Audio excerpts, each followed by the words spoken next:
Muy buenos días, hermanos. Gracias a Dios por otra oportunidad que nos da en estar aquí en este lugar.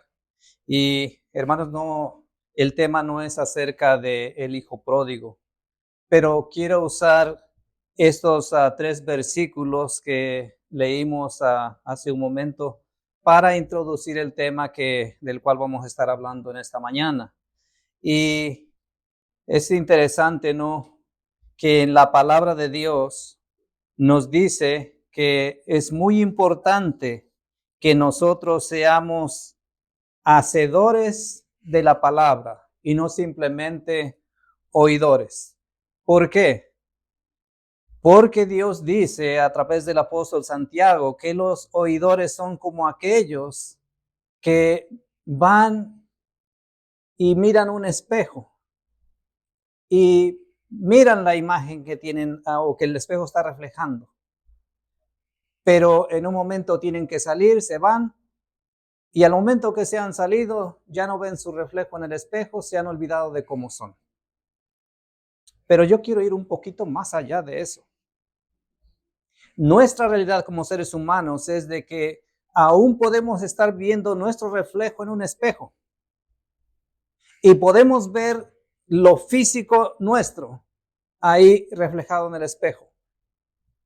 Pero simplemente nosotros vemos nuestra reflexión, pero no estamos viendo de la manera como actuamos en otros lugares.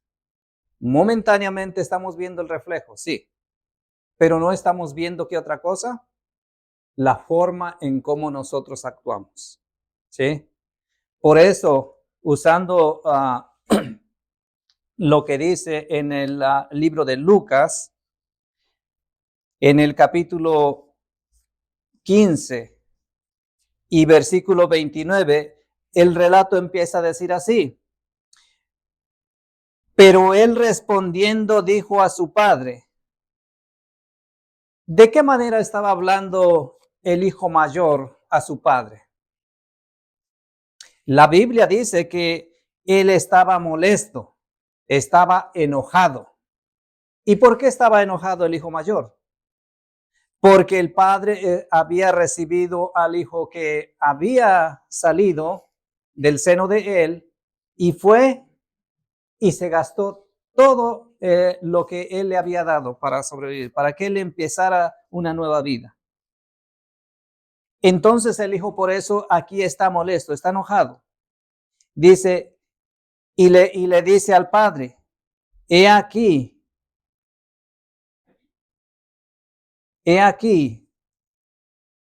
tantos años te he servido. ¿Qué está introduciendo el hijo mayor delante del padre? Mira mi carácter, mira cómo soy yo. Yo no me he desviado como aquel hijo que ha regresado. Yo soy bueno. No, yo soy bueno a mí no me has dado, dice aquí la otra parte. Yo no he desobedecido jamás tu mandamiento. En todo momento el hijo mayor estaba haciendo todo lo que el padre le decía y por eso él sentía que él tenía el derecho de ser tratado de mejor manera. No había nunca desobedecido el mandamiento.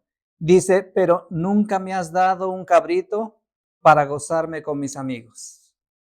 Es decir, en aquel momento el hijo mayor estaba sintiendo que él era aún mejor que el hijo menor que había regresado.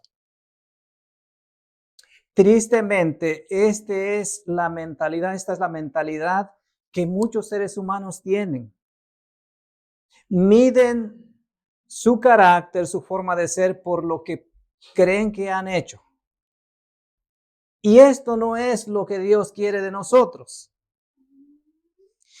Y sigue el hijo mayor increpando al padre diciéndole, pero cuando vino tu hijo, que ha consumido tus bienes con rameras, has matado para él el becerro grueso. En otras palabras, tu hijo te ha desobedecido, no ha hecho bien las cosas. y aún todavía tú le das un premio. Estás tomando el becerro que estaba preparado para otra cosa. Ahora has tomado ese becerro, lo has matado, lo has aderezado y ahora se lo vas a dar para que él se goce con sus amigos. Estás haciendo una fiesta para que este hijo tuyo esté ahí. ¿Cuál era el sentir de este hermano mayor? Simplemente no solamente está teniendo enojo, pero hay una sensación de envidia. Ahora, remontándonos a la historia pasada, ¿de dónde viene ese sentimiento? Ese sentir nació en el cielo, por alguien que estuvo completamente cerca de Dios, por alguien que pudo estar en todo momento viviendo muy bien allá en el cielo. Sin embargo, él decidió no hacer lo que a Dios le agrada y por ende él fue expulsado del cielo. Pero vino a este lugar y contaminó a los seres humanos con este tipo de sentir. Sin embargo, el padre le contesta al hijo. En el versículo 31, entonces le dijo,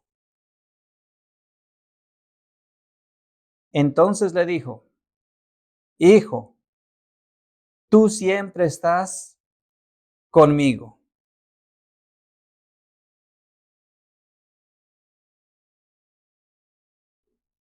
Cuando vemos esto escrito en griego,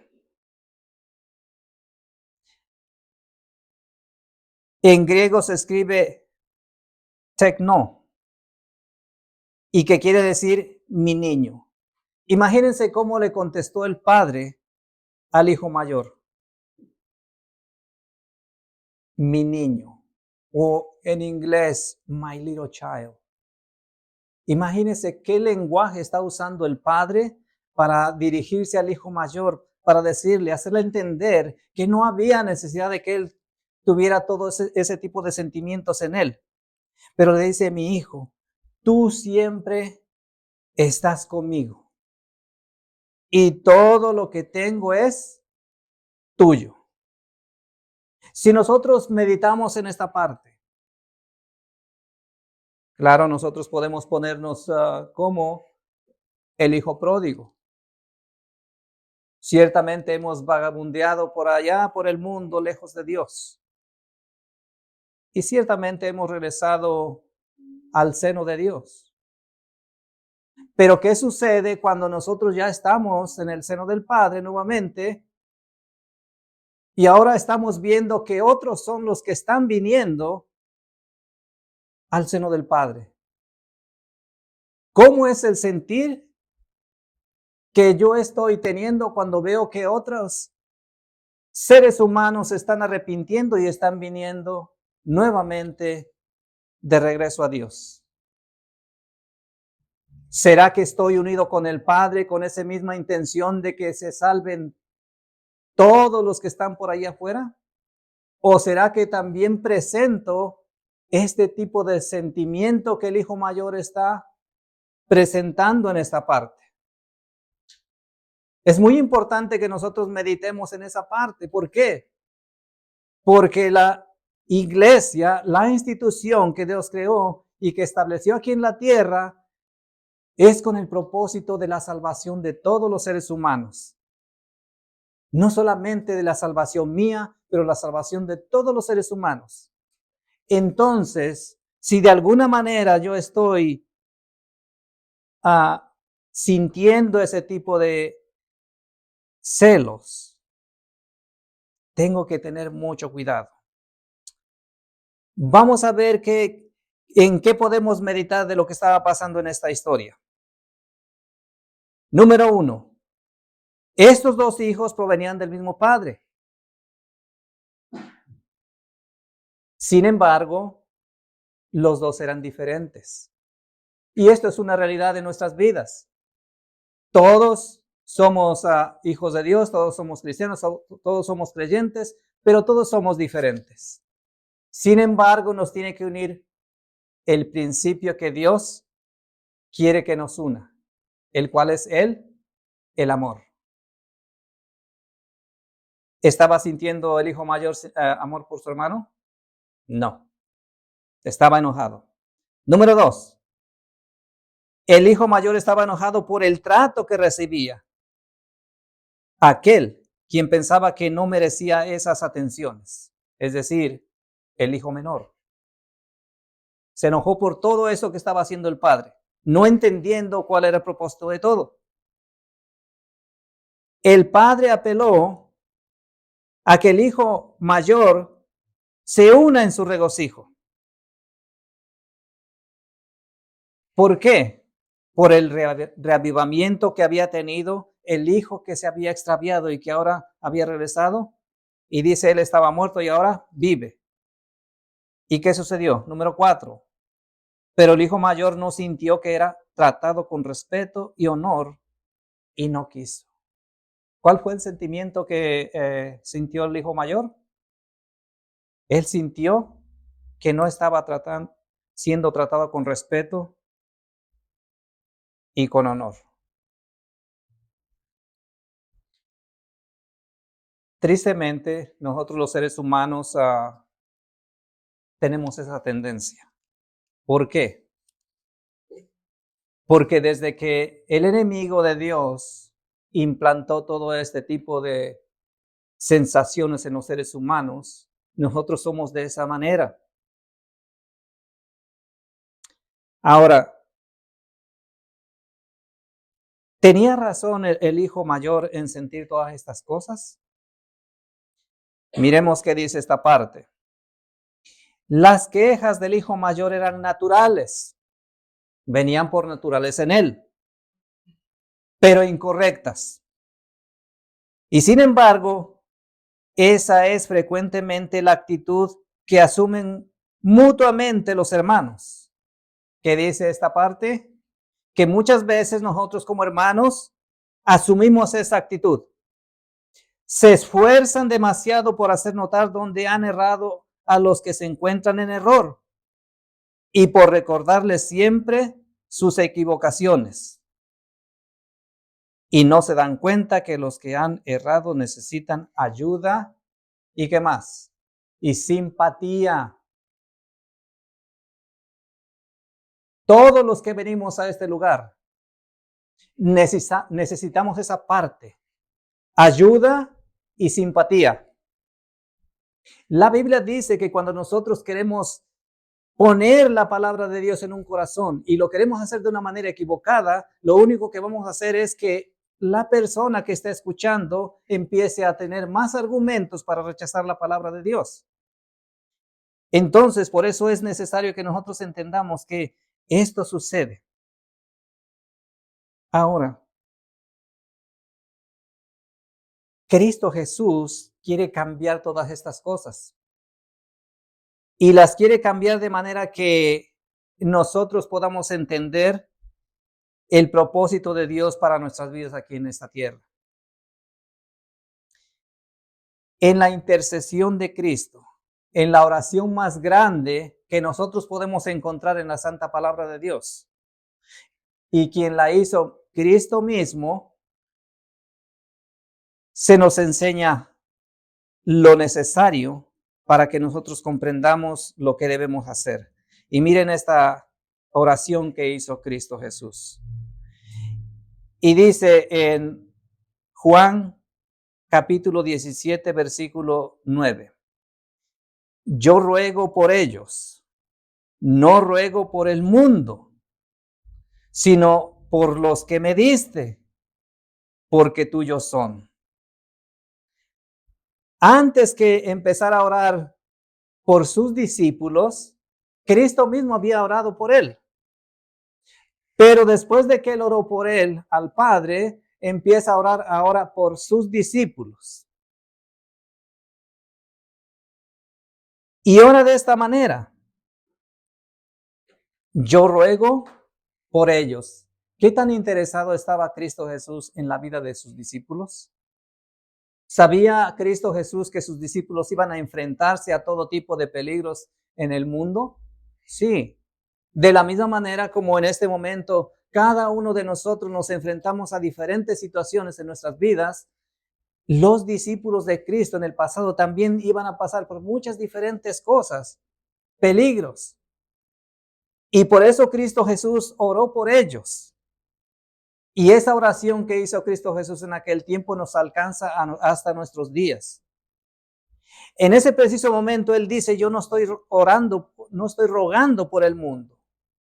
El mundo va a ser alcanzado por mis discípulos y por eso estoy orando por ellos. Y por eso dice el Padre, Cristo en ese momento, sino por los que me diste. ¿Y por qué ora por ellos? Porque dice, ellos son tuyos. Los discípulos de Cristo iban a hacer una labor muy importante. Esa labor que Cristo mismo los enseñó para que ellos fueran y hicieran esta labor. En Juan 17:6 nos dice qué es lo que estos iban a hacer en aquel tiempo. Y dice de esta manera, he manifestado tu nombre a los hombres que del mundo me diste. ¿Qué hizo Cristo Jesús para preparar a sus discípulos? Manifestó el nombre del Padre a ellos. Todos los discípulos que estuvieron con Cristo Jesús conocieron el nombre del Padre. ¿A través de quién? De la demostración de la testificación de Cristo Jesús. Y dice que Él manifestó el nombre del Padre a los hijos, a los discípulos. Y dice más adelante, tuyos eran y me los diste. Cada uno de aquellos discípulos que fueron dados a Cristo Jesús eran propiedad de quién? De Dios, del Padre. Y dice aquí también más adelante, y han guardado tu palabra. ¿Qué hicieron también los discípulos? Ellos escucharon la voz de Cristo Jesús, escucharon las enseñanzas de Cristo Jesús y guardaron la palabra. Y dice en el versículo 7, ahora han conocido que todas las cosas que me has dado son de ti. Los discípulos creyeron que toda la enseñanza que recibieron los discípulos era dada por el Padre. No había duda que los discípulos estaban creyendo que todo lo que estaban recibiendo como enseñanza venía de Dios. Y dice el versículo 8, porque las palabras que me diste les he dado. Y ellos las recibieron y en verdad han conocido que salí de ti y han creído que tú me enviaste. En otras palabras, ¿hasta qué punto los discípulos creyeron que todo lo que Cristo Jesús estaba enseñando a los discípulos era completamente venido de Dios? Ellos creyeron completamente. Porque lo que iban ellos a hacer era muy importante y esto era también testificar de ese amor del Padre y del Hijo a todos los seres humanos. Ahora, miremos lo que dice esta parte. En la oración intercesora que Jesús llevó a su Padre, afirmó que había cumplido con las condiciones que el Padre había dispuesto como obligatorias. ¿Cuáles condiciones eran estas? Cristo estuvo aquí en este lugar y enseñó. No solamente enseñó, sino presentó al Padre a los discípulos. En ese sentido, Cristo Jesús cumplió con las condiciones que el Padre había dispuesto. El Padre permitió que Cristo Jesús viniera a este lugar con este propósito. Y dice más adelante, respecto al hombre caído, para que Cristo las cumpliera conforme al contrato hecho en el cielo. Esto era forjar en la tierra un carácter justo como un ejemplo para que lo siguieran los hombres. Es decir, de la manera como Cristo enseñó a los discípulos, no fue solamente en palabras, sino fue en testimonio personal. Y esto demuestra la unidad que existía entre Cristo y el Padre. Todas las cosas que el Padre había dado a Cristo Jesús, Él estaba enseñando a sus discípulos y lo estaba haciendo de una manera testificando en frente de los discípulos a través de su carácter justo para que dejara un ejemplo para aquellos que iban a hacer lo mismo delante de los hombres. Y esto nos da el pensamiento de que no solamente el conocimiento prepara, no solamente el conocer la palabra de Dios nos prepara para que nosotros vayamos y testifiquemos. Tenemos que desarrollar el carácter justo que nosotros hemos visto en la persona de nuestro Señor Jesucristo. ¿Y qué necesitarían los discípulos para hacer esto? El poder que da el Espíritu Santo. Dicen en Hechos 1:8, pero recibiréis poder cuando haya venido sobre vosotros el Espíritu Santo, y me seréis testigos a la vez en Jerusalén, en toda Judea, en Samaria y hasta lo último de la tierra.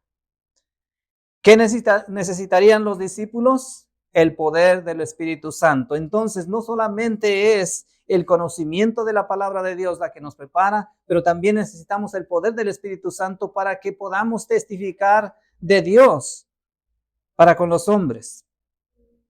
No hay otra manera como nosotros podamos hacer esta obra más que unirnos de todo corazón con el Padre, con el Hijo y con el Espíritu Santo. Miremos qué dice este otro pensamiento. Jesús había venido a la tierra para impartir importantes verdades a los hombres. ¿Qué cosa iba a impartir Cristo Jesús cuando vino aquí? Importantes verdades.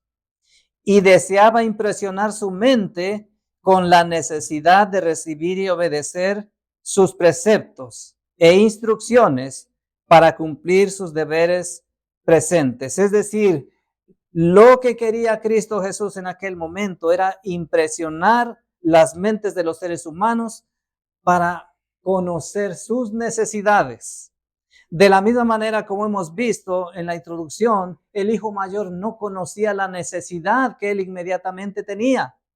Él pensaba que era justo y por lo tanto él merecía todo lo que el padre le debiera dar. Y muchas veces nosotros como seres humanos pensamos de la misma manera. Pero Cristo Jesús vino a este mundo para hacer un cambio en nuestra mente, un cambio en nuestro corazón, pero también para decirnos que es necesario que nosotros busquemos qué es lo que dice la palabra de Dios, cuáles son los preceptos que nosotros tenemos que investigar en donde están los deseos de Dios para nosotros, para que podamos cumplir con esas instrucciones. Miren qué sigue diciendo. Porque estamos en continuo peligro de ponernos por encima de la sencillez del Evangelio. ¿Qué quiere decir esta parte? Cuando nosotros pensamos que conocemos lo que Dios dice, no nos damos cuenta que nosotros nos ponemos a nosotros mismos en un peligro de ponernos por encima de lo que dice Dios. Y precisamente en esta mañana en la escuela sabática estábamos mirando una parte de eso. A veces porque pensamos que lo que nosotros debemos hacer no está especificado en la palabra de Dios, nosotros decimos, bueno, eso no lo tenemos que hacer. Y si no está escrito, no lo debemos hacer. Hermanos, lo que Dios quiere en la unidad que nosotros debemos buscar entre Dios y nosotros es que nosotros podamos salir de este peligro, de que nosotros no nos pongamos por encima de lo que dice Dios, sino que al contrario, escuchando la voz de Dios, nosotros podamos caminar conforme lo que Él nos dice y guiados por Él mismo. Ahora, miren por qué. Satanás siempre está preparado para llenar la mente con teorías. Si nosotros miráramos en el mundo entero, cada teoría que ha salido, en todos esos tipos de teorías, Satanás está tratando de desviar nuestro corazón, nuestra mente de nuestro Padre Celestial. Y a cada momento Él está tratando de hacernos creer que Dios se enoja, Dios se molesta si tú haces algo malo. Pero nosotros hemos visto en la parte de la parábola del hijo pródigo que a pesar de que el hijo menor hizo lo malo delante del padre, el padre lo recibió y ni siquiera permitió que su casa completa mirara al hijo de la manera como estaba viniendo, desnudo y todo maltrecho, sino que al contrario, antes de meterlo al hogar, el hijo, a pesar de que fue malo, recibió su vestimenta y la autoridad a través de el anillo. Ciertamente nosotros cometemos pecados y hacemos sentir mal a Dios, sí. Pero si nosotros escuchamos la voz de nuestro Señor Jesucristo, que Él es el que quiere cambiar nuestra mente, entonces podemos entender que podemos venir libremente a nuestro Padre Celestial. Pero Satanás está metiendo todo tipo de teorías y cálculos que desvíen a los hombres de la verdad presente y los incapacite para dar al mundo el mensaje del tercer ángel. Ahora, cuando nosotros pensamos en el mensaje del tercer ángel, ¿cómo nosotros pensamos en ese mensaje? ¿Cómo nosotros lo hemos compartido a otras personas? ¿Hasta qué punto nosotros les decimos, hay un gran peligro que te está rodeando? Hermano, si tú no escuchas la voz de Dios, eso que está escrito en la palabra de Dios te puede suceder. Vamos a ver cuál es ese mensaje. Y en Apocalipsis 14:6 nos dice, y vi otro ángel volar en medio del cielo, que tenía el evangelio eterno para predicarlo a los moradores de la tierra y a toda nación, tribu, lengua y pueblo. Y versículo 7 decía, y diciendo en alta voz, temed a Dios. ¿Cuál es el mensaje que tenemos que dar en este tiempo? Tenemos que enseñar a los seres humanos a que teman a Dios y a darle gloria. ¿Por qué? Porque la hora de su juicio ha venido. Y adorar a aquel que hizo el cielo y la tierra, el mar y las fuentes de las aguas. Tenemos que enseñar a los demás seres humanos que solamente Dios es el único que merece la honra y la gloria. Solamente es Dios el que tenemos que adorar por sobre todas las cosas. No tenemos que adorar a ninguna otra cosa más que a Dios. Y este es el mensaje que nosotros tenemos que compartir. Pero no solamente eso. Cuando vemos también lo que dice el tercer ángel, este fue el primer ángel, cuando vemos el tercer ángel, también nos dice algo importante. Y el tercer ángel lo siguió diciendo en alta voz, si alguno adora a la bestia y a su imagen y recibe la marca en su frente o en su mano, que estamos leyendo en Apocalipsis 14:9, él también beberá del vino de la ira de Dios, el cual es vaciado puro en el cáliz de su ira, y será atormentado con fuego y azufre delante de los santos ángeles y delante del Cordero. Y el humo del tormento de ellos sube para siempre jamás, y los que adoran a la bestia y a su imagen no tienen reposo ni de día ni de noche. Este es el mensaje que nosotros tenemos que compartir. El peligro que acecha a todos los seres humanos es su destrucción. Y nosotros tenemos que compartir este mensaje. Debemos decirles que no deben adorar ni a la bestia ni a su imagen. Ahora, a veces se nos complica un poco cuando nosotros queremos decirles sin que puedan sentir temor o puedan sentir este tipo de contradicción en el corazón. Bueno, pero ¿quién es la bestia? Nosotros entendemos que es un poder religioso, un poder que está ahí y está queriendo obligar a los seres humanos a que adoren a Dios como ellos dicen que es, pero en realidad no están adorando a Dios. La situación es que si el ser humano permite que esa forma de adoración se implante en la mente, están recibiendo la marca de la bestia en su frente. O también, si permiten que porque mis padres fueron de esta manera, yo tengo que estar en ese lugar, están recibiendo la marca en su mano.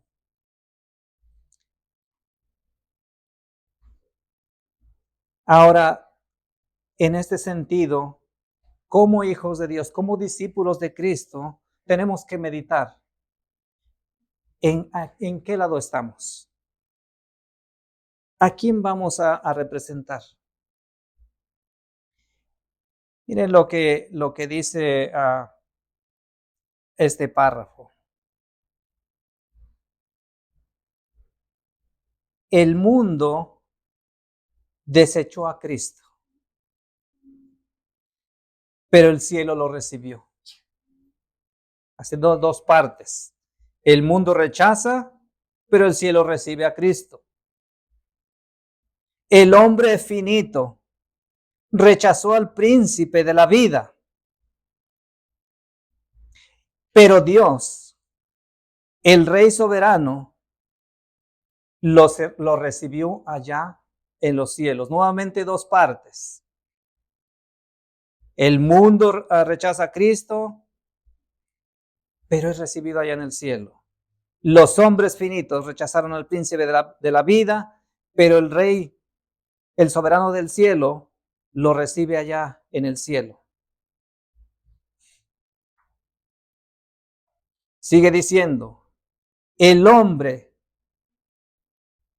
coronó a Cristo Jesús con corona de espinas, pero Dios lo coronó con una corona de rey, una corona majestuosa. Y esta es la realidad, que nosotros vamos a tener que tomar la decisión algún día. Y no solamente nosotros, sino también aquellos que van a escuchar el Evangelio de Cristo. Y la pregunta es,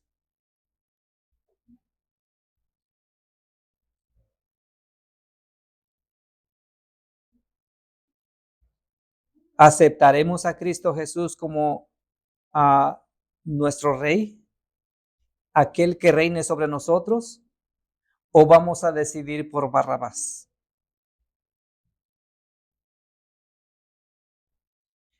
Continúa diciendo este párrafo. La muerte de Cristo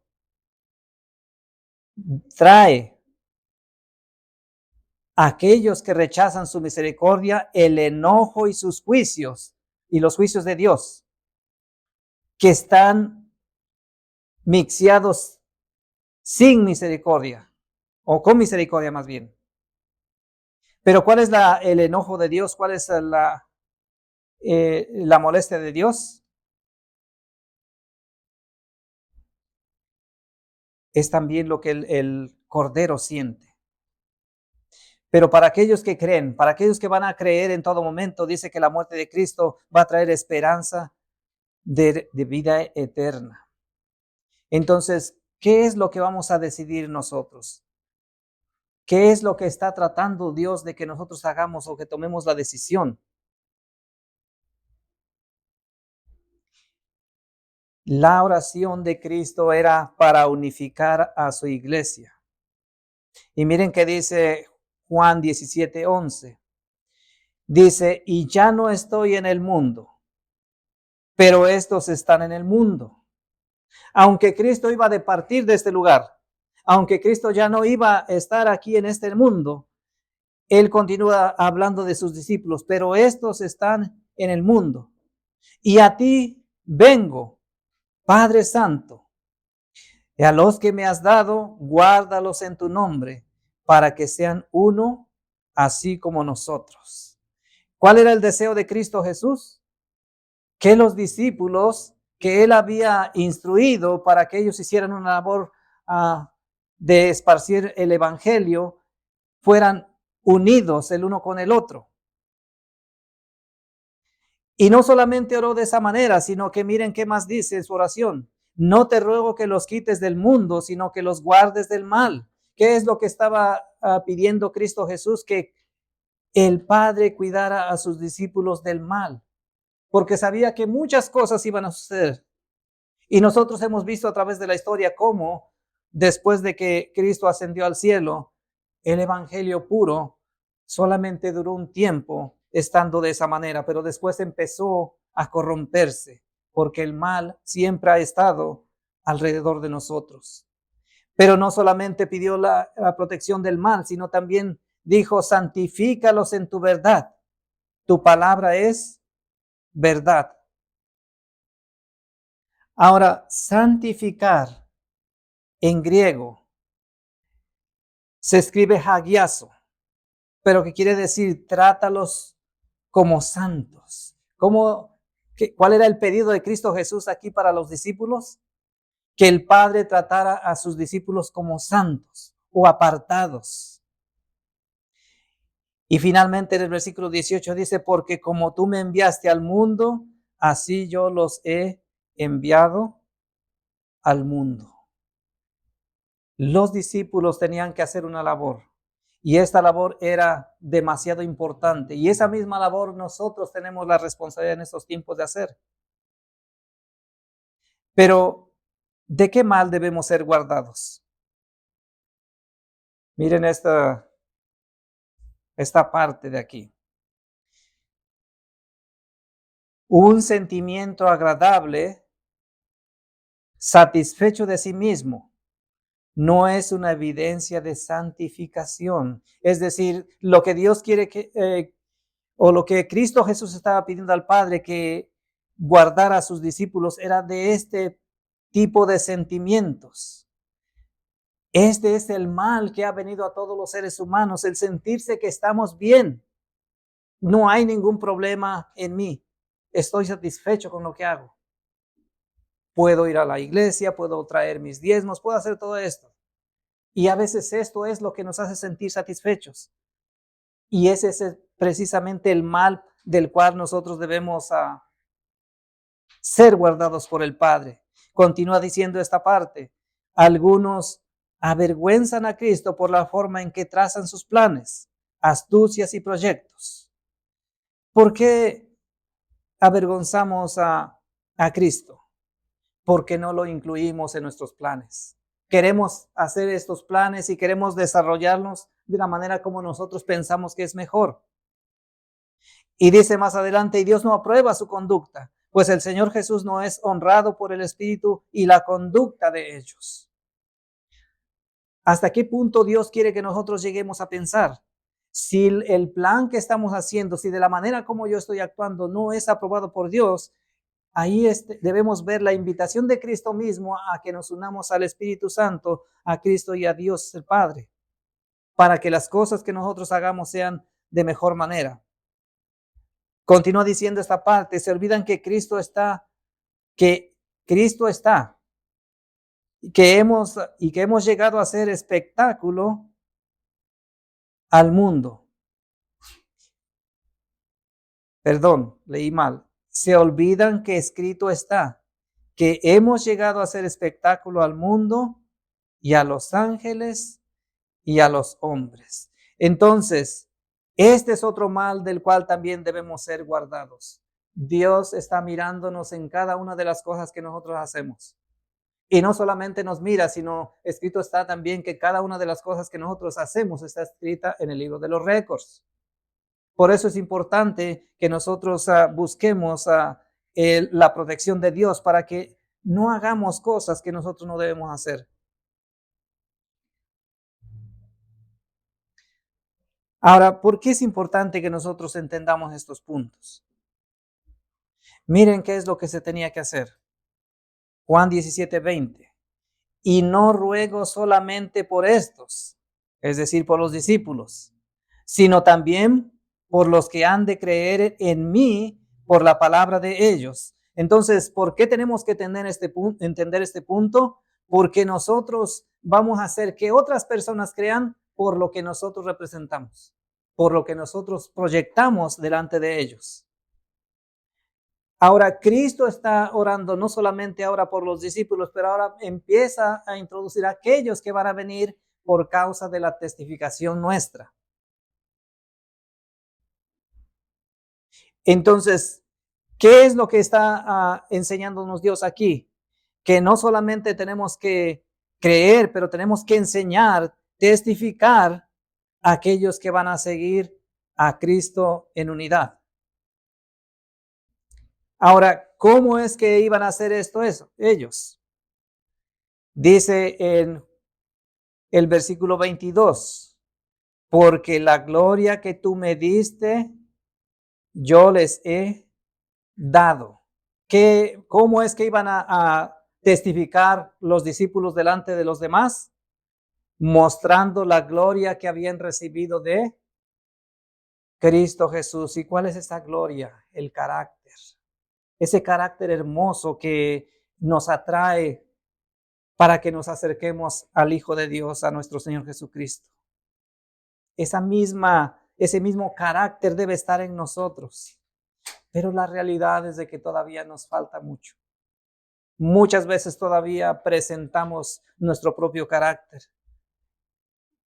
Y no nos damos cuenta que en lugar de juntar, estamos esparciendo. Y todo ese tipo de cosas están siendo escritas en el libro de los récords. Entonces tenemos que entender que la gloria que Cristo dio a sus discípulos también quiere darla a nosotros. ¿Con qué propósito? Para que sean uno como nosotros somos uno. Es decir, si nosotros entendemos que Dios, el Padre, y Cristo Jesús, el Hijo, son unos en este propósito, entonces nosotros vamos a entender que también entre nosotros tenemos que tener ese mismo deseo de unidad. Por eso dice en el versículo 23, yo en ellos y tú en mí. Esta es la unidad que busca Dios que nosotros tengamos. Dice, para que sean perfeccionados. Solamente a través de la perfección nosotros vamos a ser perfeccionados. No podemos ser perfeccionados si nosotros no nos unimos.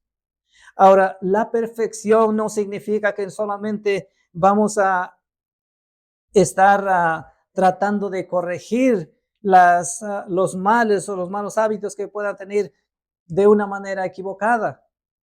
No, se trata de que lo hagamos siempre con amor, como preocupados por el bienestar de nuestros semejantes. Porque el deseo nuestro debe ser, hermanos, yo quiero que todos ustedes estén en el reino de los cielos. Y por esa misma razón, cada cosa que yo pueda decir tiene que ser para beneficio y para ese propósito. Entonces, la unidad nos perfecciona.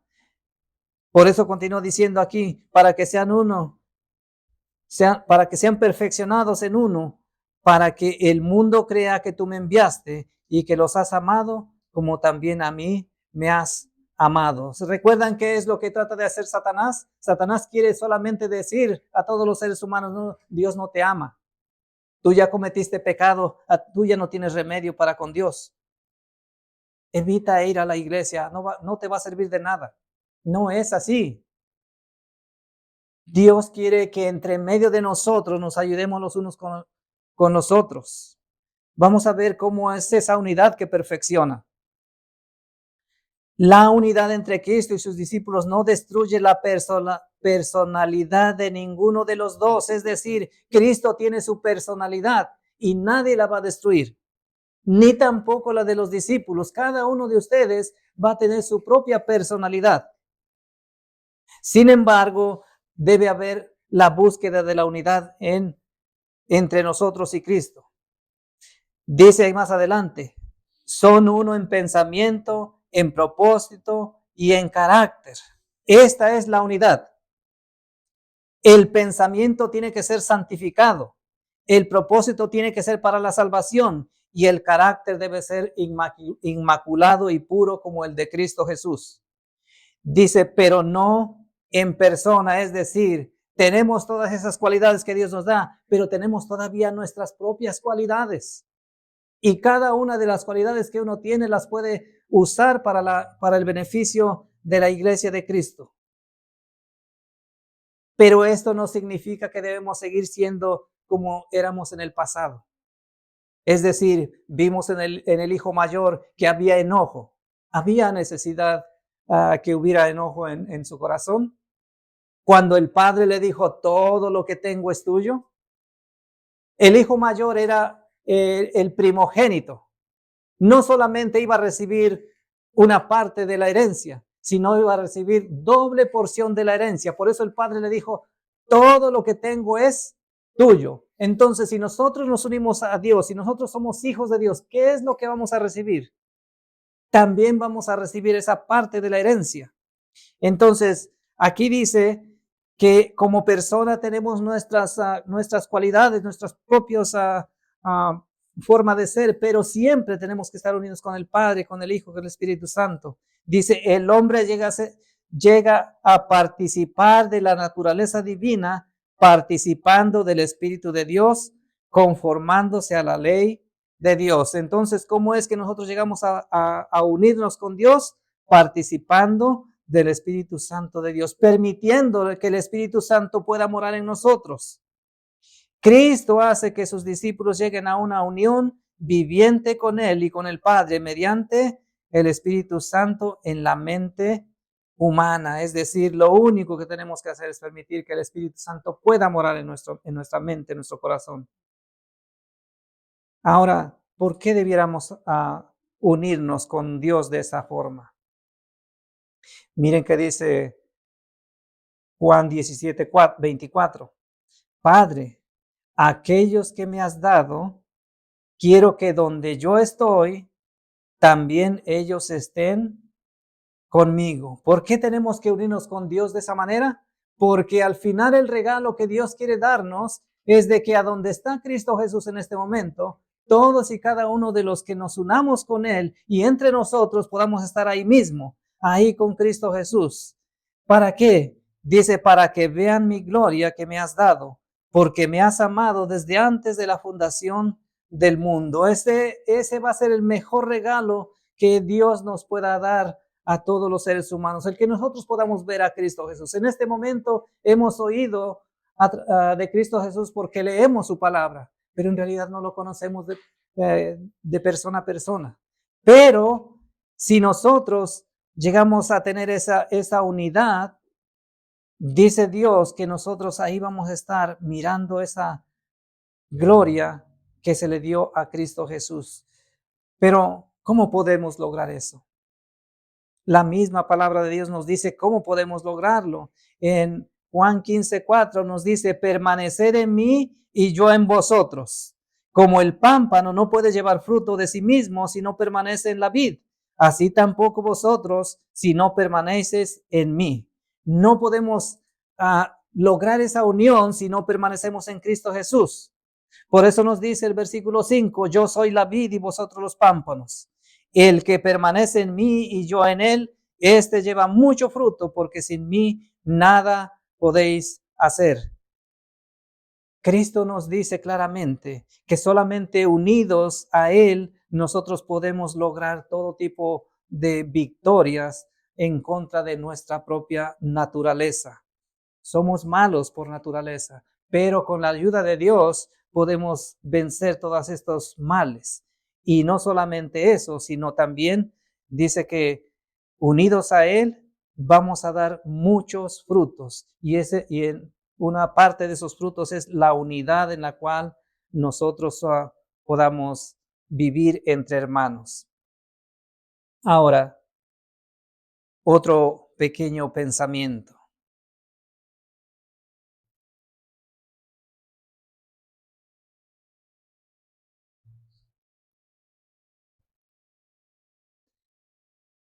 ¿Por qué o cuál es nuestro apelo de estos días? El apelo es en el versículo 25 y 26. Padre justo, de esta manera oró nuestro Señor Jesucristo. Padre justo, el mundo no te ha conocido. Muchos en este tiempo no conocen nada de Dios. Han escuchado que existe Dios, pero no conocen su carácter. Entonces es necesario que aquellos que se han unido a Cristo a través del bautismo del discipulado puedan hacer esta labor de hacer conocer a Dios. Por eso dice, el mundo no te ha conocido, pero yo te he conocido. Y estos han conocido que tú me enviaste. Es decir, los discípulos creyeron firmemente que Cristo Jesús fue enviado por el Padre. Y por eso dice el 26, y yo les he dado a conocer tu nombre, y lo daré a conocer aún más. ¿A través de quién va a dar a conocer su nombre a nuestro Señor Jesús? ¿Del Padre? A través de todos y cada uno de nosotros. Y continúa diciendo este versículo, para que el amor con que me has amado esté en ellos y yo en ellos. Ahora, ¿qué más podemos hacer para esto? Dice aquí, únicamente los que vivan de acuerdo con la oración de Cristo y la cumplan en la vida práctica, resistirán la prueba que ha de sobrevenir a todo el mundo. Viene la prueba muy grande. Nosotros conocemos qué es lo que viene en un futuro. Si nosotros no nos unimos con Cristo, si nosotros no tratamos de vivir para honra y gloria de Dios en este tiempo, en el tiempo que venga esa prueba, tristemente no la vamos a poder resistir. Y el deseo de Dios es que nosotros podamos resistirla. Los que ensalzan al yo se colocan bajo el poder de Satanás y se preparan para recibir sus engaños. ¿Qué debo entender en esta parte? Si yo quiero ensalzarme a mí mismo, pensando que yo creo conocer más y que por lo que conozco yo debo tratar a mis semejantes de manera equivocada, simplemente me estoy preparando para recibir más engaños de Satanás. Por eso dice más adelante, la orden del Señor a su pueblo es que elevemos cada vez más el estandarte. ¿Y cómo vamos a elevar el estandarte? Testificando completamente del carácter que Cristo nos enseñó estando aquí en la tierra. Y decimos que Dios es ¿qué? Dios es amor y Cristo es amor. Ese carácter debemos ensalzar. La orden es, elevemos cada vez más el estandarte. Ahora dice, si obedecemos su voz, Él obrará con nosotros y nuestros esfuerzos serán coronados de éxito. Entonces, ¿qué pasa cuando nosotros hacemos en unidad lo que Cristo quiere que nosotros hagamos? Que nuestros esfuerzos van a ser coronados. Ahora, ¿por qué quiere eso Dios? ¿Por qué está hablando de esa manera Dios? Hay una promesa que tiene nuestro Señor para nosotros, para estos tiempos. Y es esta.